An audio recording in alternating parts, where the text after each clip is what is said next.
ఇప్పుడే country delight యాప్ని download చేసుకోండి. Download the country delight app now. Kurnool జిల్లాలో ఘోర రోడ్డు ప్రమాదం అయితే చోటు చేసింది. బైక్ ఢీకొని బస్సు దగ్ధమైన సంఘటనలో దాదాపు 20 మంది చనిపోయారో తెలుసు. ప్రస్తుతం నంద్యాల ఎంపీ బైరెడ్డి షబీర్ గారు ఉన్నారు. ఇక సంఘటన స్థలానికి వచ్చి పరిశీలిస్తాం. వారిని అడిగి తెలుసుకుందాం సంఘటన స్థలం ఏం జరిగిందని. మేడం చెప్పండి మేడం, బస్సులో దాదాపు 20 మంది పైన చనిపోయినట్టారు. ఈ సంఘటన స్థలం మీరు ఎలా దిగ్బంధం చేస్తారో, ఏం జరిగింది సంఘటన?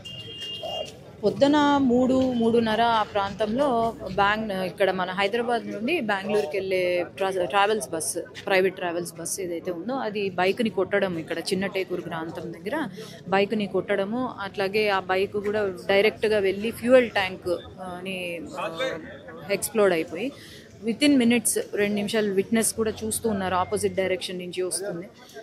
ఆయన కూడా పాపం వెంటనే వెళ్ళి చూడంగానే 2 నిమిషాల్లో కాలిపోయిందమ్మా బస్సు అని అంటున్నారు. ఇది ఫ్యూయల్ ట్యాంక్ ఎక్స్ప్లోడ్ అవ్వడంతో జరిగిన సంఘటన.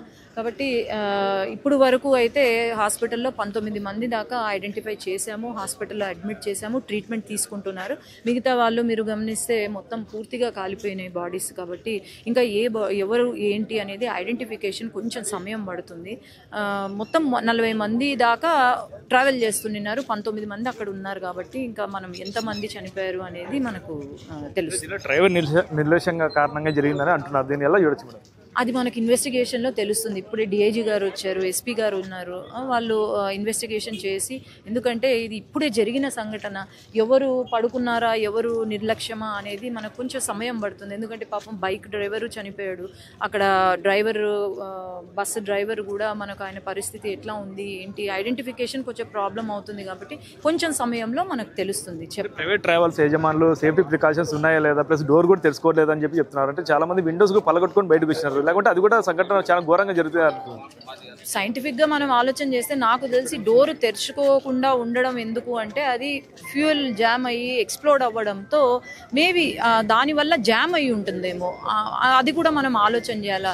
ప్లస్ వాళ్ళకు అంత సమయం లేకపోయి ఉండొచ్చు, అందరూ నిద్రలో ఉండుంటారు, పానిక్ అటాక్లో ఉండుంటారు, అసలు ఎటు నుంచి పోవాలో అర్థం కాక వాళ్ళు విండోస్ యూజ్ చేస్తుంటారు. కానీ విండోస్ యూజ్ చేసి మంచి పని అయింది, ఎందుకంటే ఫ్యూయల్ ట్యాంక్ ఎక్స్ప్లోడ్ అయింది, ఇక్కడ ముందు ట్యాంక్ ఎక్స్ప్లోడ్ అయింది అని అంటున్నారు. కాబట్టి చూద్దాం, హాస్పిటల్ కూడా మళ్ళీ ఇప్పుడు నేను వెళ్తాను, చూద్దాం.